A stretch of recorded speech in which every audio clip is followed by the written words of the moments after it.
Tier 8-2. This system involves dividing your bankroll into 3 parts and betting one part, and if you win, betting the winnings plus the second part. It aims to maximize winnings during lucky streaks. However, it can also lead to quickly depleting your bankroll during unlucky streaks. The Chaos Theory. This approach is based on the idea that roulette outcomes are chaotic and unpredictable, with bets placed randomly or based on intuition. It acknowledges the inherent randomness of roulette. However, it doesn't provide any systematic approach to betting.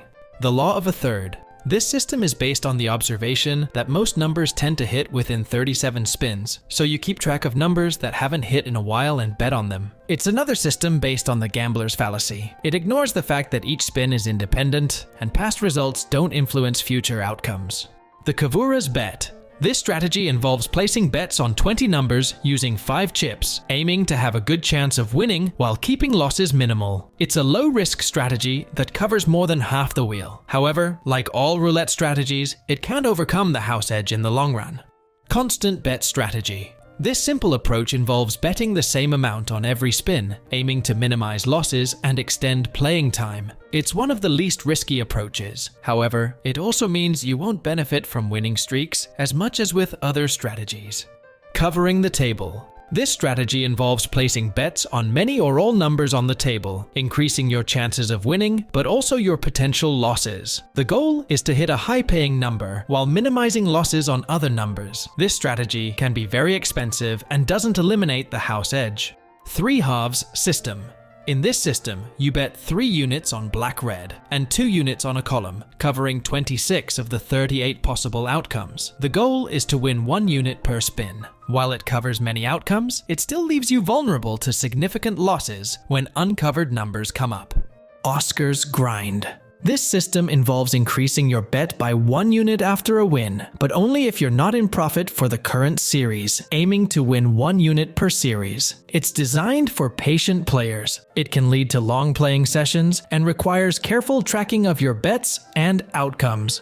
5 Quad Strategy. This approach involves placing bets on 5 quadrants of 4 numbers each, covering 20 numbers, and giving you a higher chance of winning, but with lower payouts. It's a balanced approach between risk and potential reward. However, it still leaves almost half the wheel uncovered. Andrucci System. This system involves observing the wheel for 30 to 35 spins to identify hot numbers, and then betting on these numbers for the next 15 to 20 spins. It's based on the fallacious belief that certain numbers are more likely to come up. It ignores the fact that each spin is an independent event. Labouchere System. This complex system involves creating a sequence of numbers and betting the sum of the first and last numbers, crossing off these numbers if you win, or adding the amount lost to the end if you lose. It aims to win a predetermined amount. It's more complex than many other systems and can lead to long betting sessions. Martingale System.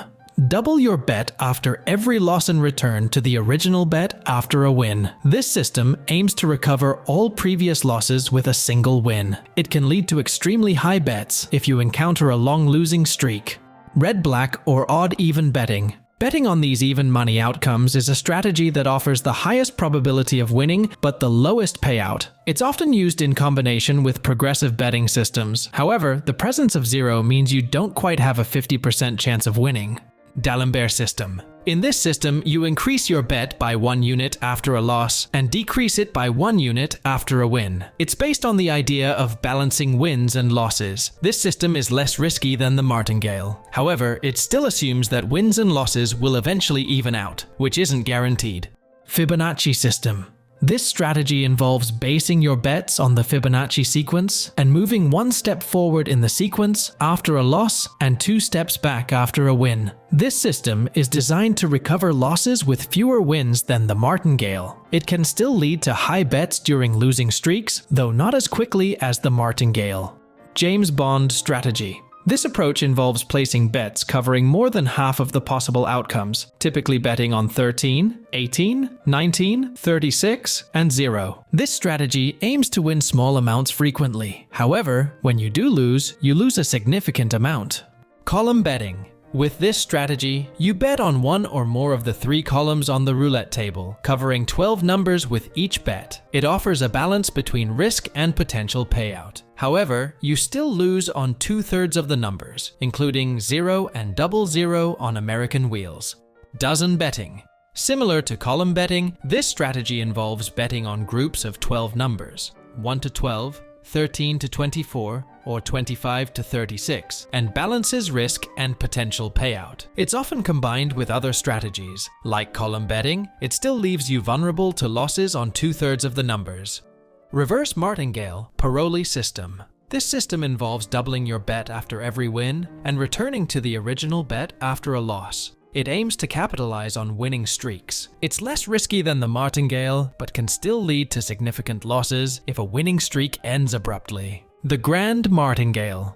This is a more aggressive version of the martingale system, where instead of just doubling your bet after a loss, you double it and add an extra unit. It aims for higher profits, but comes with higher risk. It can lead to extremely high bets even faster than the regular martingale system.